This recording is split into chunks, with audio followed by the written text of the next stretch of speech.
Hey, welcome to the channel, everybody. This is Speedy Burrito. So basically, this is going to be our unique tips for Warzone that you don't really hear about. This video is mainly just for, a lot of the things that you see always post the same types of tips. It's always, you know, take the high ground, push with your team, things like that. Things that are at this point very common, things that are well known to all of us.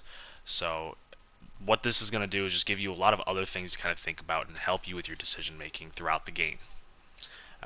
So, just make sure that you like the video, subscribe, send it off to all your friends, all that kind of stuff, and then without further ado, let's just kind of get into it. So, the first thing that I wanted to kind of talk about with this is you got to stop walking corners. A lot of fights where you're going around the corner, you're just an easier target to hit. A lot of the time when I'm fighting, I take my time with just jumping them. You run at the corner, jump it, turn. It makes you harder to hit. You're moving faster. It allows you to move while also being able to turn in that direction. Whereas if you're walking the corner, you're spending a lot of time, showing your gun first, and then your shoulder, and then you're showing your head and your face. That makes you much easier to hit. So they're usually typically seeing you a lot earlier than you see them, especially from that perspective.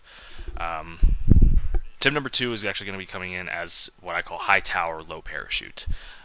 Something that I'm sure a lot of people kind of pick up on, but don't really know how to voice it. They don't know exactly what they're doing when they do it. But if you jump from somewhere high, you don't want to pull your parachute at the very top of that tower because you're turning it into a game of duck hunt for the other team.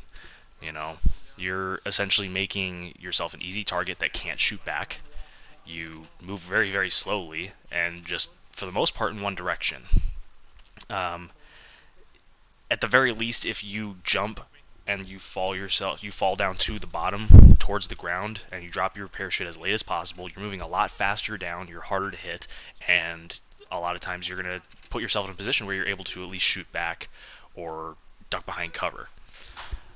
So that's kind of how that's going to affect your play. The third tip that we are going to using is armor breaks sight. So the first thing that you do when when your armor breaks is you typically try to find some cover and you put it on. You're spending time not looking at what the other team is doing. You're just focused on making sure that they can't see you. So thinking about that from the other side, when you break somebody else's armor, that's the opportunity for you to make pushes. That's the opportunity for you to just change your angle. That's super important. Is changing your angle to a point where they no longer know where you are. Their assumption when they go to put their armor on is that you're going to be in the same spot. And if you use that opportunity to move off to the right, move off to the left, get up some scaffolding, you're going to be in a better position because for one, they're not going to know where you are, and two, you just have potentially a better angle, and you could probably even see them putting their armor on.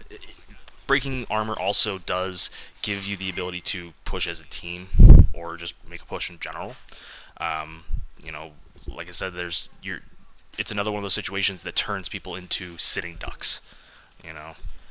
I would also recommend that when you are getting ready to be pushed by the gas, that you should be breaking armor before the gas has a chance to push you.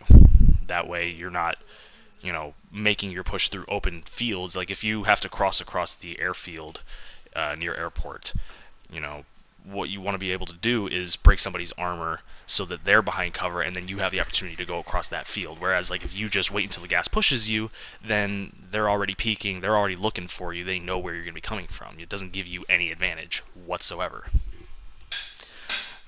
So tip number 4 is actually going to be it's going to sound a little strange, but poison yourself.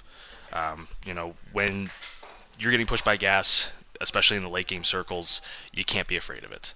You have the ability to stay alive for 12 seconds without a gas mask, and with a gas mask that doubles supposedly.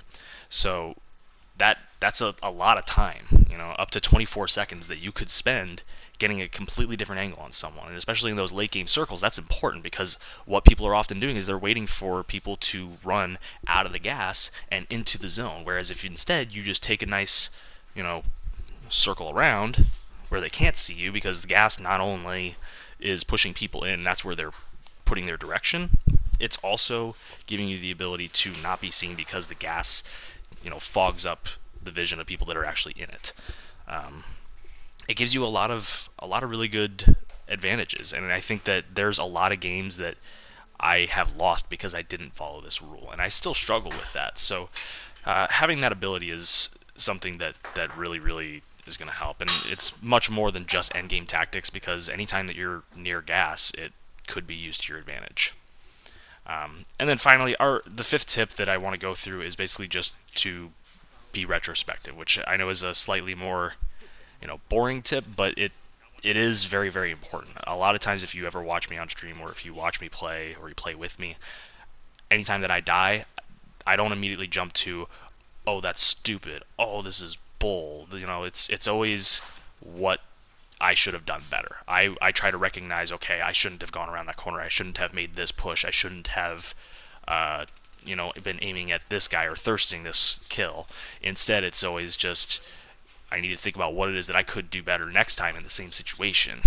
And that's something that I think a lot of people could use a lot of help with. And frankly, doing that is going to give you the ability to just make it through so many more fights. So, but that's pretty much kind of the gist of everything. Fairly short video. I just wanted to just kind of highlight these points and hope that it makes you guys better. Hope that it makes me better, because frankly, doing that means that there's better competition. And as much as I'd like to win games, I want the competition to be good, because for one, I want to deserve that win, and two, I want to get better because of it. So that's kind of that's just how I look at it. So as always, thank you for tuning in. I appreciate everybody being here, and I hope you guys tune in for the next one, and even come to watch the stream. Links for my Twitter, Discord, all that kind of stuff is going to be down below, and I'll see you next time.